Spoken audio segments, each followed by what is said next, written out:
It's a beautiful night. We're looking for something dumb to do. Hey baby, I think I wanna marry you. Is it the look in your...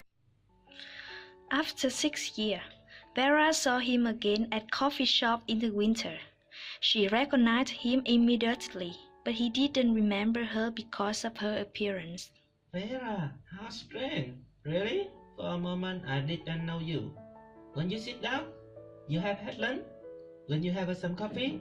She hesitated, but of course she meant to. Yes, I would like some coffee.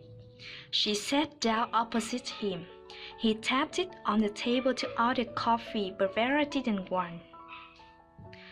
Two people reminded the memories about Kew Garden. Do you remember that afternoon? Oh yes, very well. She drew a long, soft breath, as though the paper daffodil between them were almost too sweet to hear. But now, as he spoke, that memory faded. Only remained in her mind of that particular afternoon was an absurd scene over the tea table. I wish in a low, troubled voice. I wish that I had taken poison and were about to die here now. She leaned it over him. Ah, why did you say that? I couldn't say that. Because I know I am going to be loved you too much, far too much, and I shall suffer so terribly. Vera, because you never will love me. He was certainly far better looking now than he had been then. He had lost all that dreamy vagueness and indecision. Now he had the air of the man who was found in his plain life, and filled with it, and confidence and assurance with words, to say the least, impressive. He must have made money too. His clothes were admirable, and at that moment he pulled a Russian cigarette case out of his pocket. When you smoke? Yes, I will. She held over them. They look very good. I think they are. I got them made me for me by a little man in St. James Street. I don't smoke very much. I'm not like you, but when I do, they must be delicious, very fresh cigarettes. Smoking isn't a habit with me, yet a luxury like perfume. Are you still so fond of perfume? When I go in Russia? She broke in. You have really been to Russia?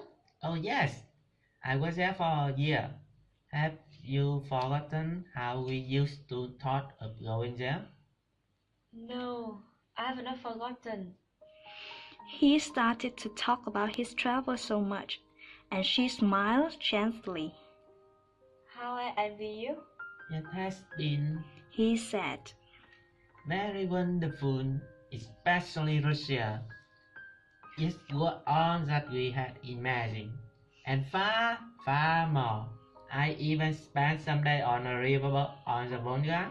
Do you remember that moment? Song you used to play? Yes.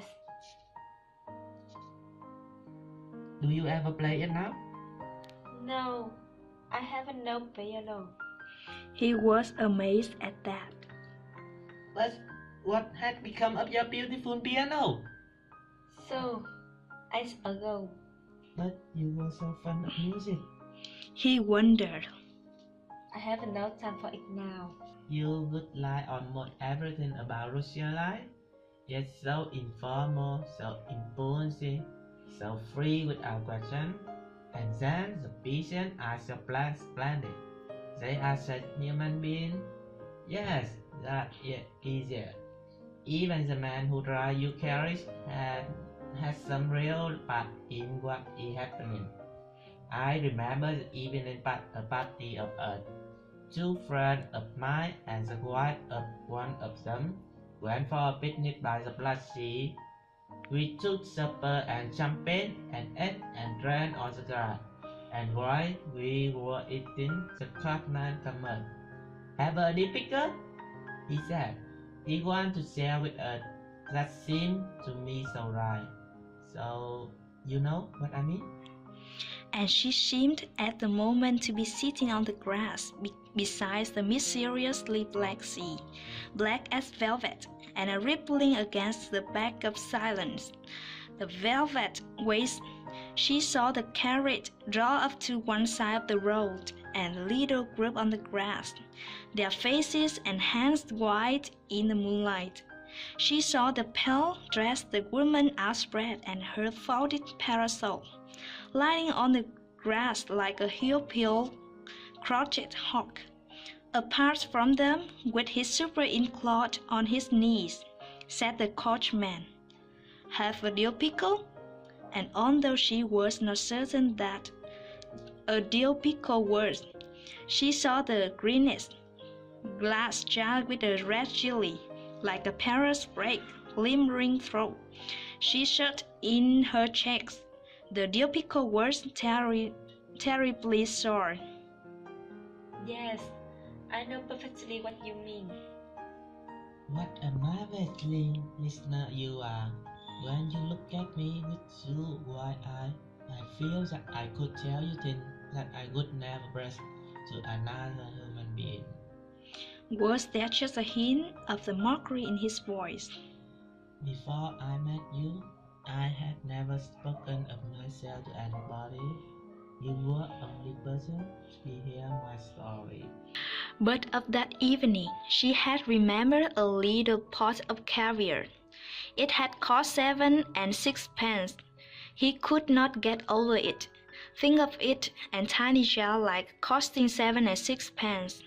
While she ate it, he watched her, delighted and shocked. No, really? That is eating money. You could not get 7 silent into a little pot that size. Only think of the profit they made. He had just concerned about his life, not only noted past of their stories.